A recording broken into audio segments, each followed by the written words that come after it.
everybody, and welcome to Mondoid, your one-stop shop for all things Project Zomboid. And this week is an exciting one. First of all, you're going to notice there is no face cam this week, and my camera is having issues. I need to update the drivers or something. Something went wrong with my stupid camera.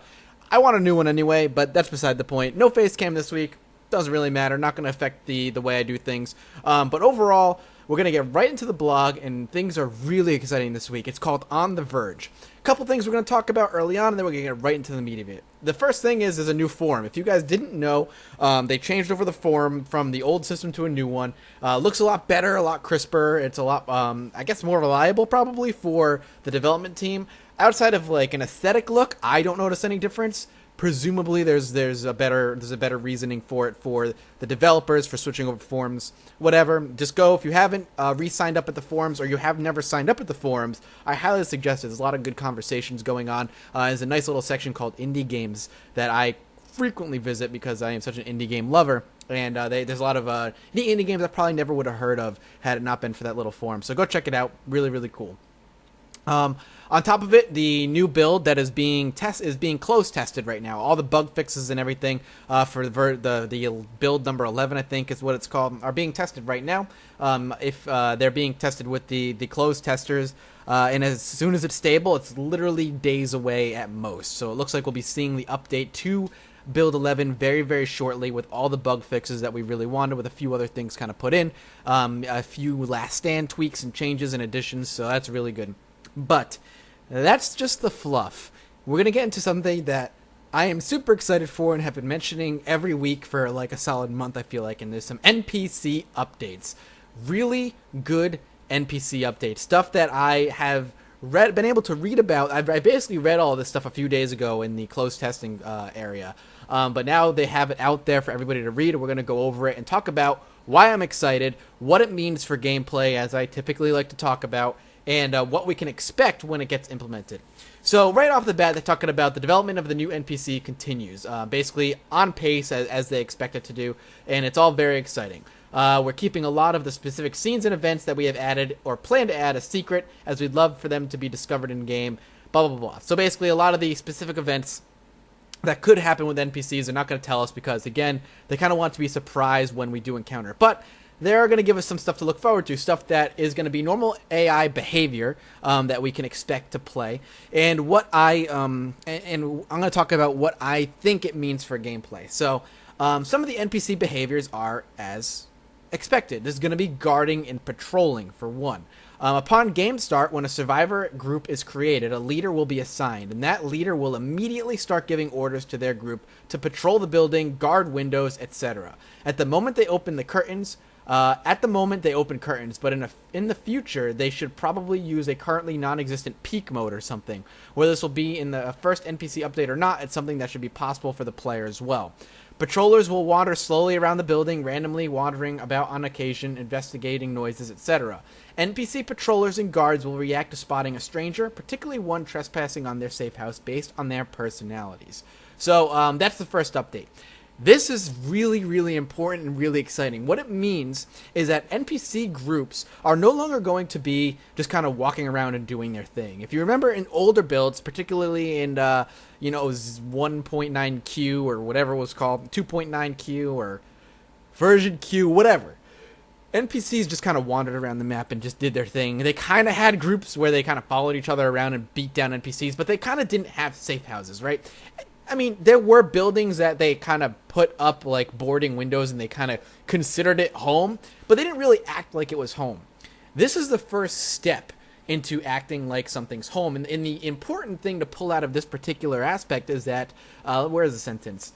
Blah, blah, blah. Right here. Upon game start, when a survivor group is created, a leader will be assigned to the group. So no longer is just a wandering group of random AIs just kind of wandering around. There is actually going to be a leader assigned to the group who will give orders. And we're going to be seeing NPCs sitting at windows watching. looking for zombies, looking for survivors. There's going to be, he's going to have people patrolling the house, making sure there's nothing happening, or potentially even a route outside the house. Remember every time, if you watch season 1 or 2, I used to have a morning routine for my character. I'd get up and I'd do a neighborhood clearing, right? I had that nice little area that was mine that I kept safe. Now we can expect NPCs to do something like this, and NPCs will react on seeing the player or other NPCs depending on personality. Now, that's also very important to note, because it says it depends on their personality. If their personality is aggressive, for instance, you can probably assume or expect potentially them to shoot first and ask questions later. As a player, that means NPC groups are incredibly dangerous, because you don't know what their personality is, which is very similar to how you see things in other zombie apocalypse scenarios, whether it be movies or whatnot. And now I have to, as a player, if I see NPCs or see them have a safe house, I can't just go up and knock on the door and be like, hey, you guys friendly? Because I want to, maybe take all the stuff out of your refrigerator and not really have you worrying about it. Or I can't just, walk up to the door and just smack with them all in the face and let them all watch me. They now have personalities, and things are drastically going to change how we play because of that. But let's keep moving. I could talk about that for hours, I feel like. Second is line of sight. NPCs will have a proper line of sight and will react to seeing zombies and strangers as you might expect them to, and thus sneaking mechanics become more interesting. Sneak into an NPC safe house at night and take what you need. Stake out the safe house and watch for the stronger NPCs leaving to gather supplies, avoiding guard patrols. This all becomes a big part of the game. In future, when we have animations for sneaking and peeking, this should add a whole new level to the gameplay, and it's very exciting to imagine what will come from it. Again, something so simple can mean a huge change for your gameplay. With them having line of sight, it means you can get behind an NPC. And if you have ranks in sneaking, which is something that I definitely plan on doing, you might be able to creep in, like they say, at night. Pop up in a window. Maybe it's a window they didn't board, or maybe it was a broken window, they didn't bother boarding it up. Maybe it's the day after their safe house was attacked by zombies and only a few survived, and they were able to fight them off, and you sneak in through a broken window while they're sleeping or while they're recovering, and you take everything from their cupboards and you leave without them ever noticing. This is all very, very important, because we have line of sight as characters as well. You can't see behind you. You kind of know what's there just because you can see the map, but you don't know what players could be there, what zombies could be there, and this holds true for NPCs. So NPCs will not have 360-degree vision, which means, like they said, sneaking and peeking means huge gameplay changes for the player. So again, something really, really cool. NPC looting. The NPC leader will arrange looting missions, picking a team to accompany him or her. They will leaving a new temporary leader back at the base. They will go to the target loot building and stock up, head back, and report on any events. A new and completely valid tactic for a player would be to find a well-established NPC safe house and take what they need from there. Again, being able to hit a safe house when they are out looting, because they do loot, they do leave, they act like survivors, adds a whole new aspect to the gameplay. Perhaps everything in the nearby area is completely looted out and you are running out of food. And the NPCs, there's an NPC house maybe a day or two travel in-game, of course, away from you. You stock up with what you have and you make it your mission and your purpose to steal everything they have. You get there, you wait it out. You see a looting party leave. Maybe there's anywhere between 5 and 7 NPCs living at this house, and you see 4 of them leave. There's now 2 to 3 or 1 to 3 left in the house, and you could take that as your opportunity to go in. Maybe you brought a gun. Maybe you plan on going in there and just killing them all. Imagine that.